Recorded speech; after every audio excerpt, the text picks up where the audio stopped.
Hello, everyone, and welcome back to another episode of the Glow Up Guide podcast. Today's episode is something really important and something I personally struggle a lot with, and that's about the trust you have in yourself, self trust.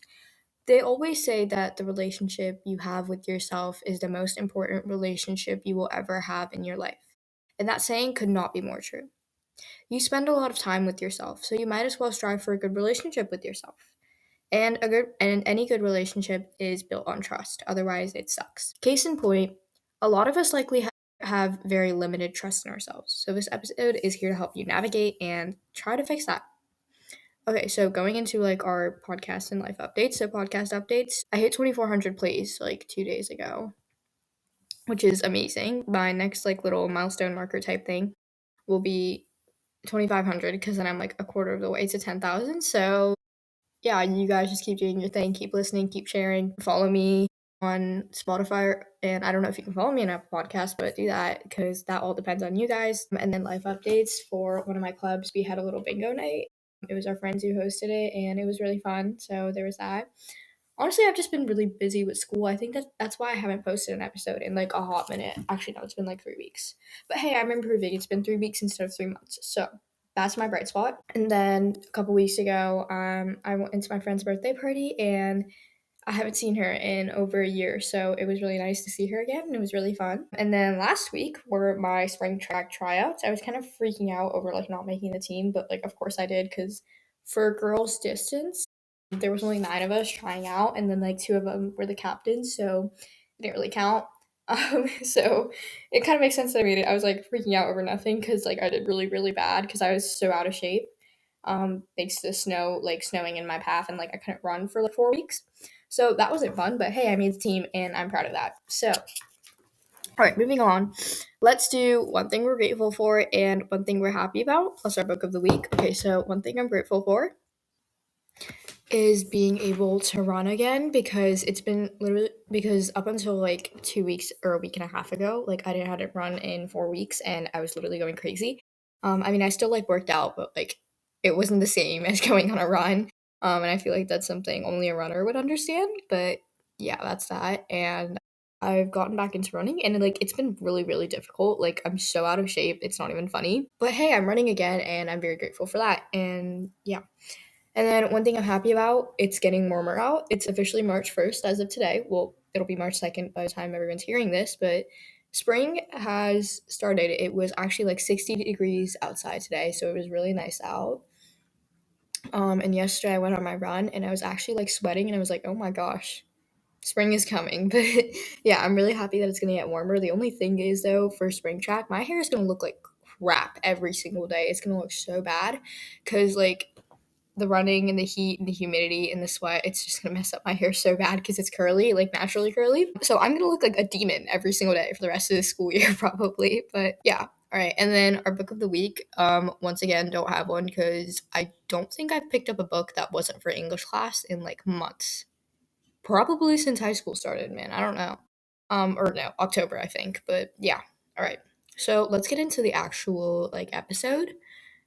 So, self trust. Self trust is vital to growing into a strong and independent individual. We have all faced that one huge decision that might as well have felt like jumping off a cliff.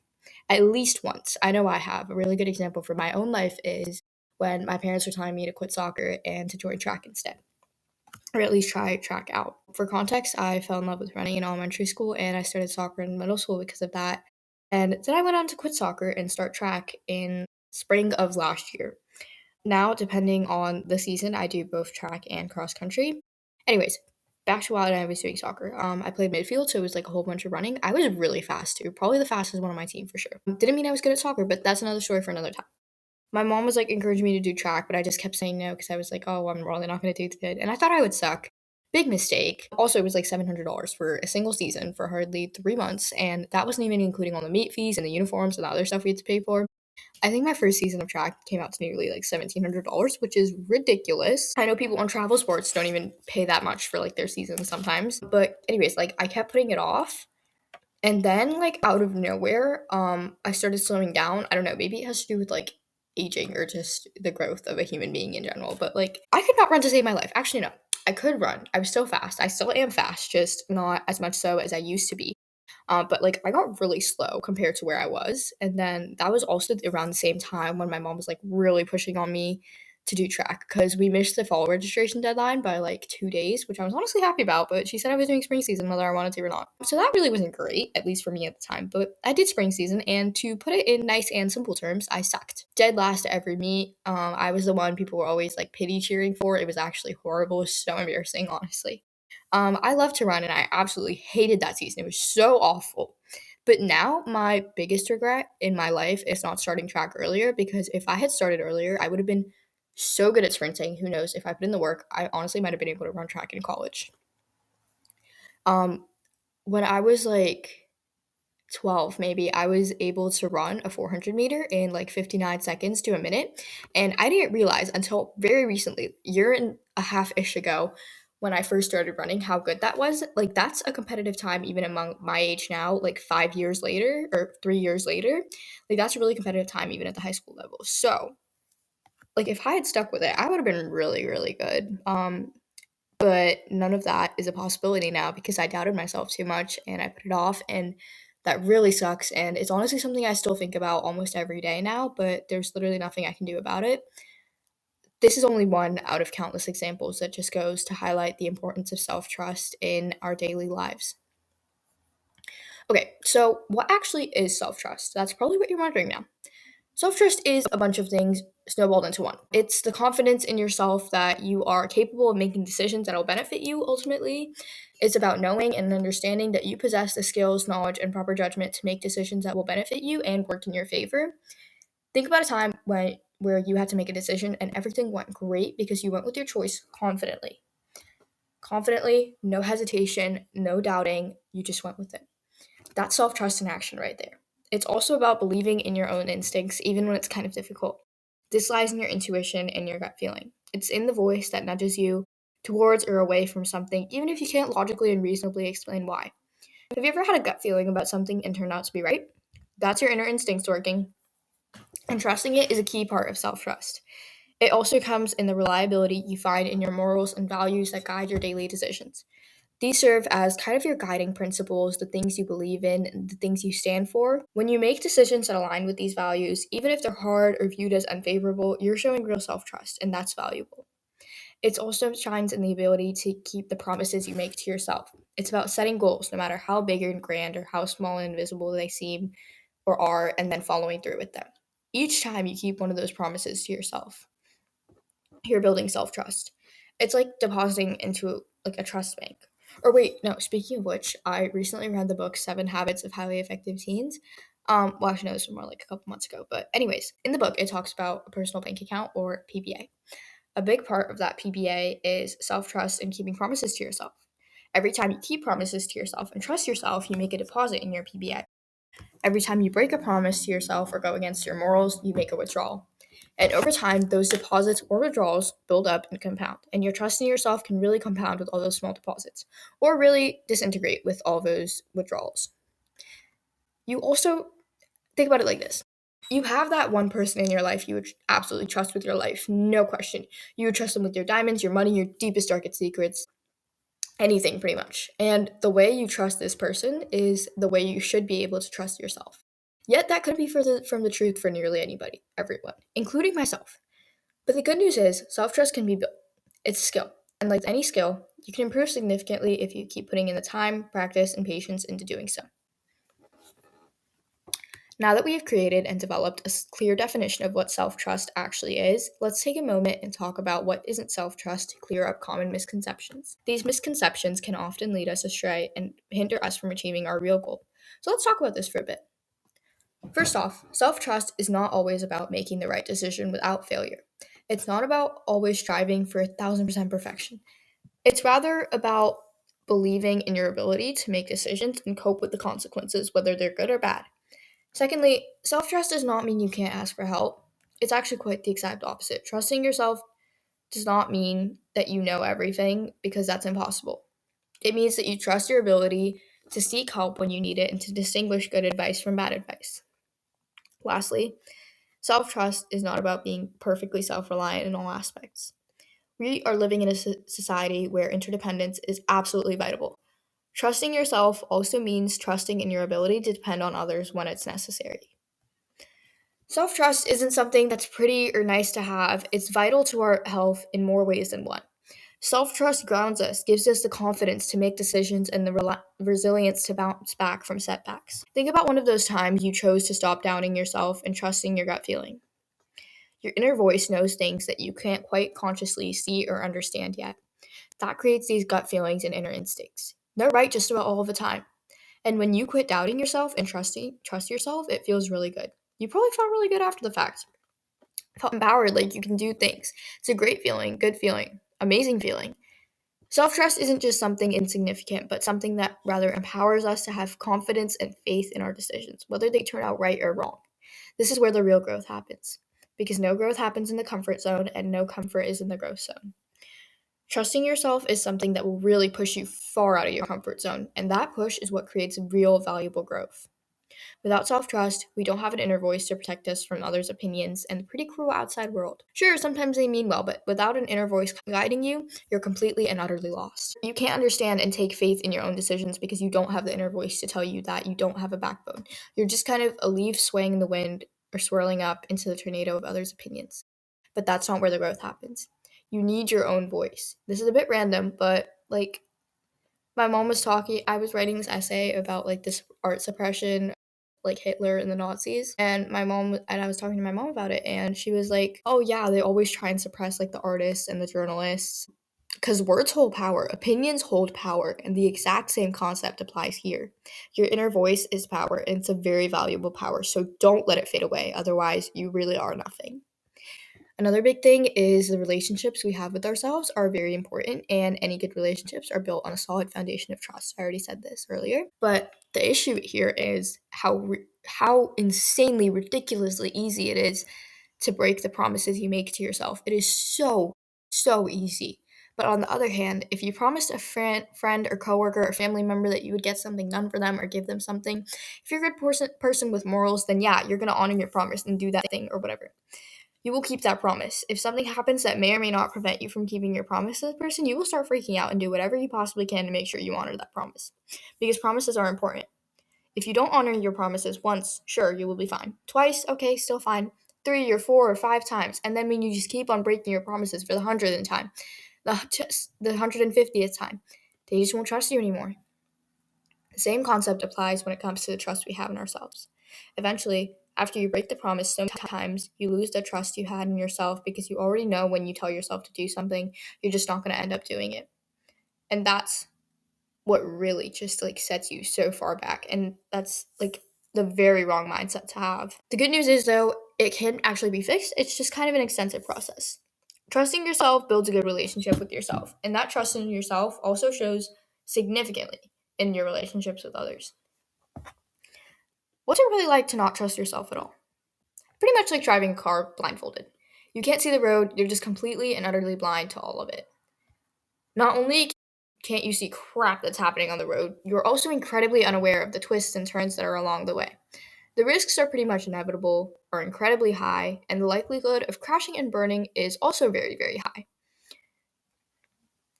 And that's how you're navigating life if you simply don't trust yourself. That's what happens when you simply can't listen to yourself and trust yourself to make the right decision. What happens when you start to doubt everything and refuse to move forward. All decisions, no matter how minor or how insignificant, they become major obstacles in our minds. And this lack of trust in ourselves, it not only affects our monumental decisions like a career switch or a school-related decision, even the most insignificant choices become insurmountable obstacles. Every decision is met with anxiety and nerves because you're constantly second-guessing your judgment. You're pretty much stuck at a crossroad, unable to figure out which path to take no matter what you do or what you try. The world becomes a maze with no exit, and you're left stuck in one spot, paralyzed by your own lack of ability to just trust your own judgment. Case in point, when you don't trust yourself, life doesn't move forward. It just goes nowhere. It's a perpetual battle with indecisiveness and doubt, and it's a battle that can only be won by learning to trust yourself. Okay, so now let's talk about the challenges that come with self-trust / lack of it. Self-trust is a big part of achieving our goals. We are at the beginning of the year, kind of. Actually, no, we're 2 months in, but that's not important. So we're kind of at the beginning of the year, and we all have goals we want to achieve, right? And in order to make those goals happen, we do have to trust ourselves. But that's challenging on its own and also poses many of its own challenges. Yet, understanding these challenges and acknowledging your struggles is the very first, very proactive step you can take on your journey to rebuilding self trust. One of the biggest obstacles is fear from the past. We all have our pasts. Some of them may have been great and all rainbows and sunshine. Some of them may have been not so rainbows and sunshiny. We all have made that one irreversible mistake we still think about years later. For me, that was the track thing I shared at the start of the episode. I have a lot more stories like that, but up until now, that's probably the biggest one. These mistakes don't just go away no matter how hard you try. They stick, they haunt us in our future decisions for what seems like forever and ever. They make us doubt our judgment and lose faith in ourselves to take those big leaps out of the fear of screwing up again. This one's probably a big one for all of you, a lot of you listening. Another big challenge is external pressures, whether they come from the media, friends, family, or just society in general, or that seemingly inevitable comparison trap. There are external expectations surrounding us everywhere, and they follow us everywhere and all the time. There are always people telling us what to do or what to say or how to act, literally anything. That is very, very true for me personally. I remember when I was younger, like in elementary school, mind you, my teachers would always praise me on how I seemed to know everything. I was like 6 probably for the record. They would always praise me on how smart I was. They would tell my parents. So I never asked for help out of the fear of seeming like a total idiot. Honestly, it seems really stupid, but now that I think about it, it has stuck with me to this very day, namely in school. Okay, I don't ask for help no matter what it is. I'm very independent and I'm proud of that, but it's also like the problematic kind at times. Anyways, my point is we all have these things people expect of us, and after a certain period of time, we just kind of end up internalizing them. These external expectations become a part of who we are. The key to rebuilding self-trust is separating those external expectations from your own identity. Fear of the unknown is also so paralyzing. There's no way at all to predict what will happen if you do a certain thing or make a certain decision. It's just not possible, although I really wish it was. So, of course, we want to make sure we're trying our best to ensure our decision will ultimately result in a good outcome for ourselves. But that same thing, that same desire to do what's best for ourselves is also what tends to spiral into overanalyzing every little bit and growing scared of making any choice. Another huge one these days is social media. On social media, we are shown only the little highlights of everyone's lives. We never see the bad days or the downsides, but honestly, a day is a lot longer than 30 seconds or a minute or whatever you're seeing of these people's lives. That comparison social media causes us can also drag us down into a whirlwind of self-doubt, which inhibits our ability to trust ourselves. It's a constant battle to just trust our inner voices, especially in the society we live in. And it's also a constant battle to trust that we know what we're doing with our lives. But understanding these challenges, that's the first crucial step to making any real changes. Okay, so getting into the main point of this episode, let's talk about how to actually build up our self-trust. The first strategy is celebrating those small wins. Every little one. I don't know if this is a relevant example, but a few weeks ago, I got rejected from a scholarship I applied to, and it was really sad because I really thought I would get it. I went on, and I was questioning my capabilities, and I was like, can I even write or not? Am I just going crazy? And then about 10 days later, I got an email saying I placed second in another essay contest at the local level, which honestly made me so incredibly happy. That's real, tangible proof of my capabilities. Case in point, trust in your abilities. Sure, I may have only placed second at the local level, but to me, that's a huge win. It's proof that I can write, and I can write good essays, I am a good writer, and it's a lot more than just placing second to me. Each time we acknowledge our achievements and progress, no matter how big or how small, we collect proof of our victories and proof that we are capable of doing great things. This helps you build up your self-trust, one accomplishment celebrated at a time. Understanding our strengths like this shows us that we are all capable people and know what we're doing in life, which is vital to rebuilding your self-trust once again. Another big thing is learning to actually listen to our inner voices instead of simply ignoring them and dismissing them. Your subconscious is telling you things you can't consciously understand yet, which is why it is so crucial to never ignore this inner voice. This is also about so much more than just gut feelings, but rather developing a truly deep understanding of our innermost desires and values, our morals, and what we live by, and it's about coming to a really, really deep understanding of those things. When we choose to listen to our intuition and not ignore it, we affirm our inner voice and tell ourselves, yes, we can do this. We can trust ourselves to make the right decision. And that will make all the difference once you do it long enough. If you feel like starting a new hobby or reaching out to an old friend, quit doubting yourself and literally just do it. Lastly, the most important one is practicing self-compassion. This means forgiving yourself for past mistakes instead of letting them haunt you forever and ever, and recognizing that you are doing your very best. Oftentimes, we feel like we are not doing enough, but when you just keep chasing more and expecting more, you're never going to be happy with it. So just choose to accept that you are doing enough and that you are enough. Understanding that is crucial. Give yourself some grace. If you mess up on a presentation, instead of dwelling on it for hours and crying until your eyes are dry, forgive yourself, learn from it, and understand that everyone makes mistakes, and it's these mistakes that help us grow and become better people. No human is perfect, and if you're perfect, you aren't human. It's a very true statement. Self-compassion also means not only acknowledging what went wrong and forgiving yourself for that, but also acknowledging what went right and celebrating that. Shift your perspective to emphasize what went well instead of what crashed and burned. When we learn to forgive ourselves and embrace our flaws and imperfections, our trust in ourselves naturally deepens. After all, if we can't be compassionate with ourselves, how can we expect to trust ourselves? Okay, now I want to talk about some various exercises and practices you can implement into your daily life to rebuild self-trust. First off, one small daily practice you can implement is setting a ridiculously easy goal, something so incredibly easy it sounds laughable, and then actually doing it. Tell yourself to fold the laundry at 8 p.m. Don't make any excuses. Don't procrastinate until it's midnight. Don't just, oh, I forgot about it again. Just get up and go and get it done when 8 p.m. rolls around. Doing these minor tasks without putting them off slowly rebuilds your trust in your capabilities, and it helps you collect proof that you can do things. And as you get used to doing this practice, you might make the task bigger or set goals that will really build a lot of faith in yourself, bigger things, collecting more proof of your capabilities and your abilities. This is something that seems so small, so incredibly small, but it can really kickstart your journey to rebuilding self-trust. Keep making deposits into your personal bank account of self-trust. Another really good exercise that works for honestly anything is daily affirmations. Affirmations, if you don't already know somehow, are positive statements that can help you challenge and overcome self-sabotaging beliefs and negative thoughts. When you repeat these affirmations often and actually believe in them, you can start to make a positive change. And it will show 1000%. So every morning when you wake up or every night before you go to bed, take a moment to write down, or even better, say out loud 3 affirmations.